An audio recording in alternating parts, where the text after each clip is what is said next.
Alhamdulillahirabbil wassalatu wassalamu ala asrofil anbiya wal mursalin wa ala alihi wa ashabihi rasulillah jamaah.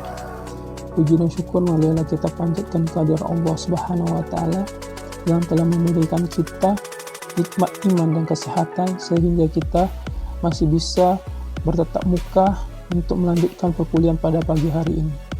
Selawat beriringan salam tidak lupa pula kita hadiahkan buat junjungan alam yakni Nabi besar kita Muhammad sallallahu alaihi wasallam dengan sekurang-kurangnya lafaz Allahumma sholli ala sayyidina Muhammad wa ala ali sayyidina Muhammad.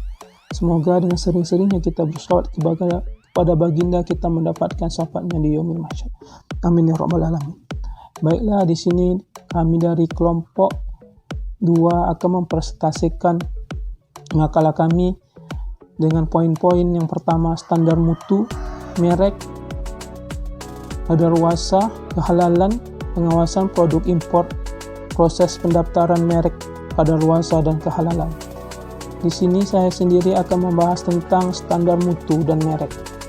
Yang pertama yaitu standar mutu. Standar mutu atau yang kita kenal adalah standarisasi. Adalah proses penerapan dan pengembangan standar teknis berdasarkan konsensus berbagai pihak yang mencangkup perusahaan, pengguna, kelompok, kepentingan organisasi, standar, dan pemerintah, atau yang lebih kita kenal dengan sebagai acuan yang menjadi standar dari suatu produk secara global.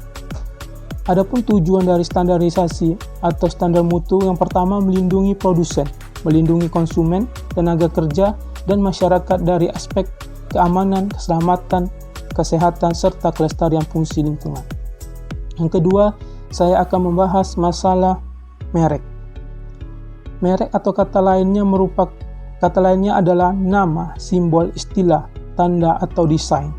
Merek adalah kombinasi dari unsur-unsur yang mempunyai arti dan untuk membedakan satu dengan yang lain.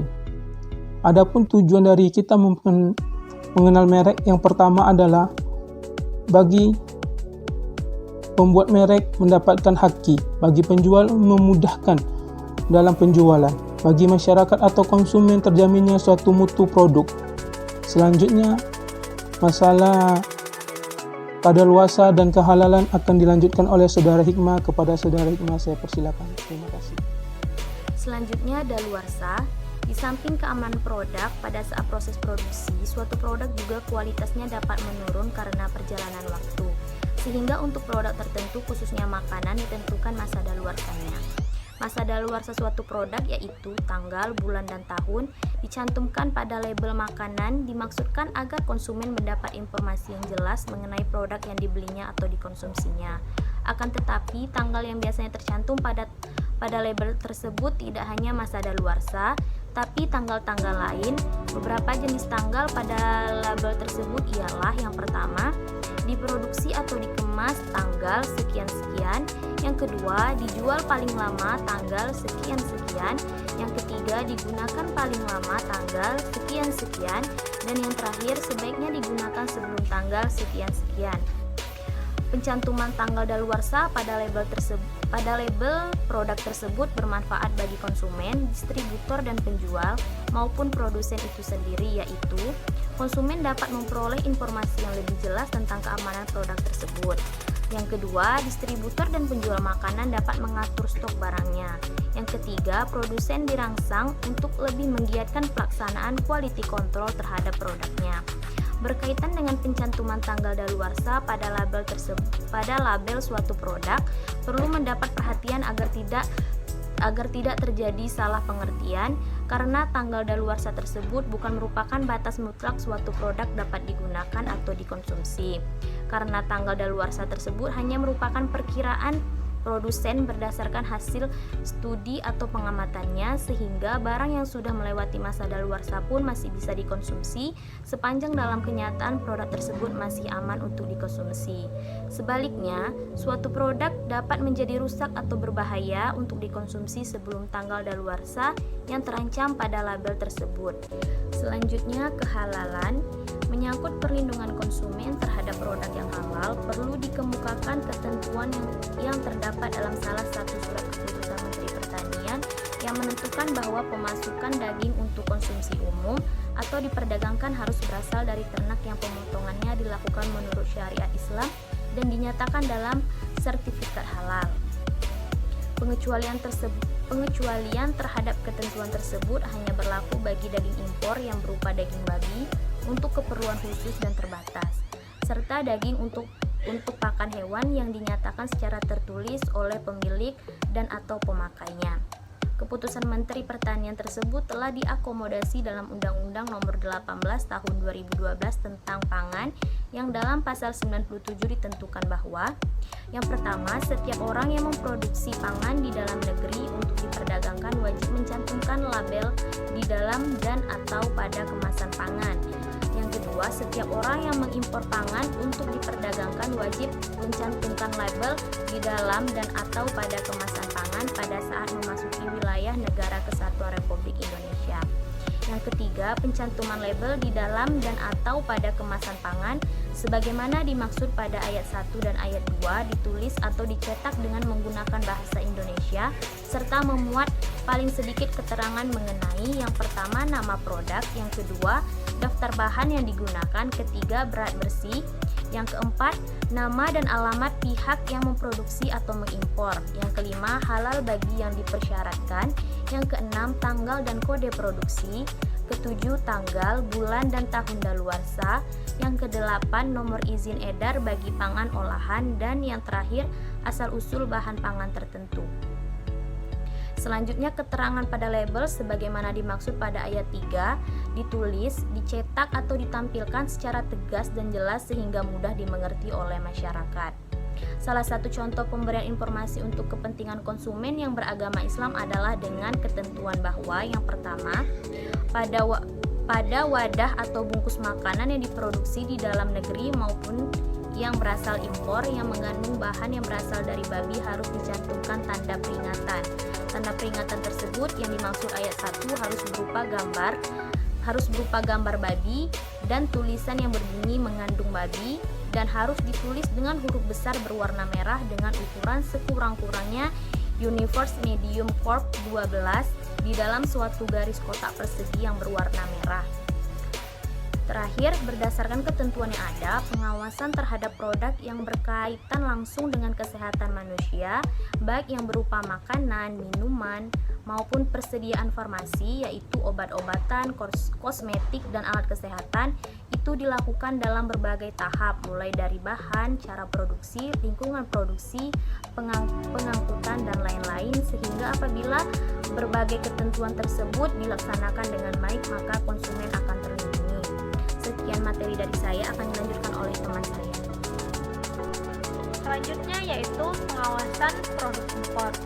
Menurut Pasal 1 Peraturan Menteri Perdagangan Republik Indonesia Nomor 69 Tahun 2018 tentang pengawasan barang beredar dan jasa.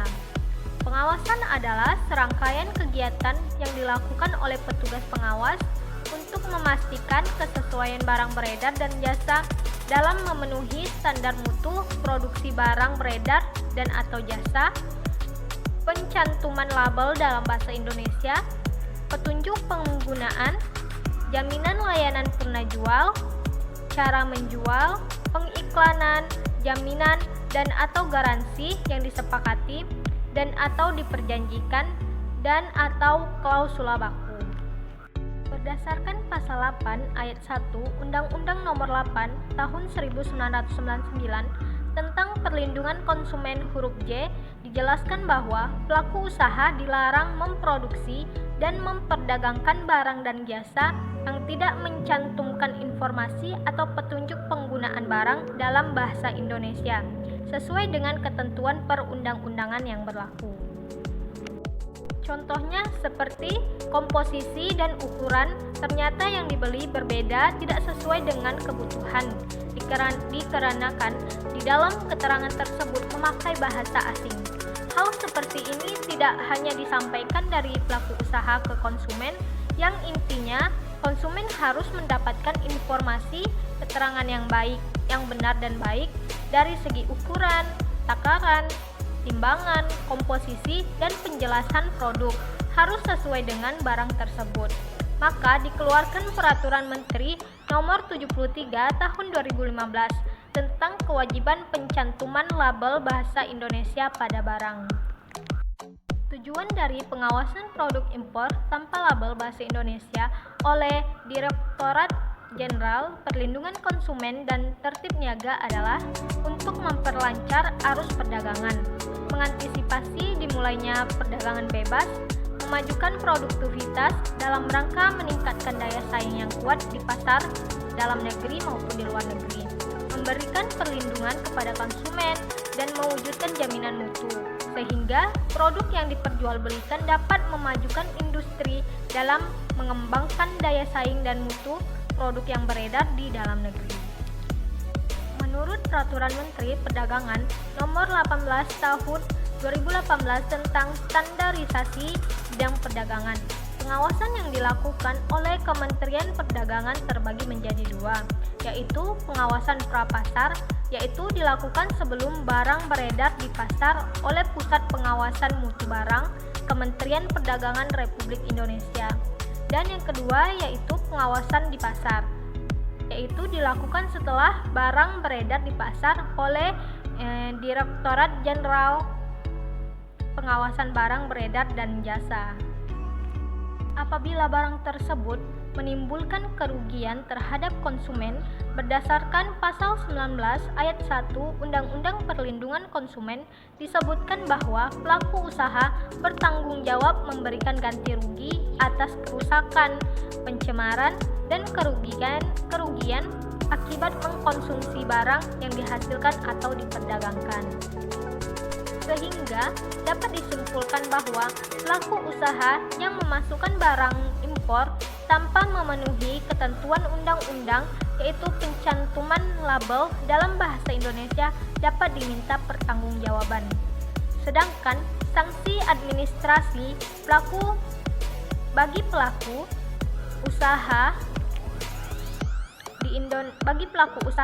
yang tidak mencantumkan label dalam bahasa Indonesia sebagaimana diatur dalam pasal 63 Undang-Undang Nomor 8 Tahun 1999 tentang Perlindungan Konsumen, pelaku usaha yang melanggar akan dikenakan sanksi.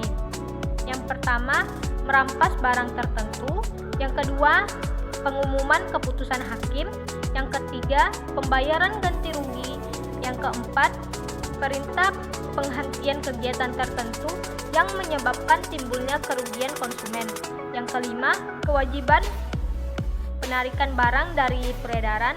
Dan yang terakhir, keenam, yaitu pencabutan izin usaha. Sekian materi dari saya, selanjutnya akan dilanjutkan oleh Syahrul Iqbal. Selanjutnya saya akan mempresentasikan tentang proses pendaftaran merek, daluarsa, dan halal. Yang pertama, proses pendaftaran merek. Pendaftaran merek secara online dilakukan dengan melampirkan etiket logo, label merek, lalu identitas pemohon, kemudian surat kuasa jika melalui konsultan, kemudian bukti prioritas jika diajukan dengan hak prioritas, lalu yang terakhir membayar biaya pendaftaran. Alur proses permohonan pendaftaran merek berdasarkan Undang-Undang Republik Indonesia Nomor 20 Tahun 2016 tentang merek dan indikasi geografis.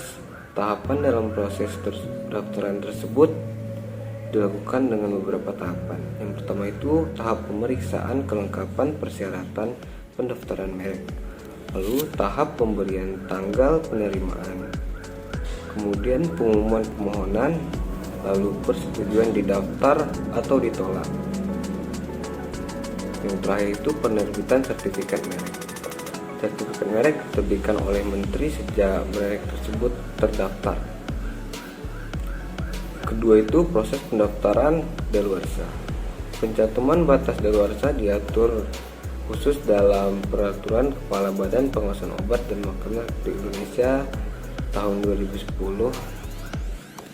Pada pasal 2 Peraturan Pemerintah Nomor 69 Tahun 1999 tentang label dan iklan pangan. Yang pertama, setiap orang yang memproduksi atau menghasilkan pangan yang dikemas ke dalam wilayah Indonesia untuk diperdagangkan wajib mencantumkan label di dalam dan atau di kemasan pangan. Lalu pencantuman label sebagaimana dimaksud pada ayat 1 dilakukan sedemikian rupa sehingga tidak mudah lepas. Lalu dari kemasannya tidak mudah luntur atau rusak, serta terletak pada bagian yang mudah dilihat. Dari undang-undang tersebut dapat dilihat bahwa keterangan mengenai pangan yang bersangkutan dengan daluarsa berdasarkan pengaturan itu, maka jelas bahwa yang berkewajiban mencantumkan tanggal kedaluarsa itu adalah produsen dari makanan tersebut atau produk-produk tersebut. Yang ketiga, proses pendaftaran halal.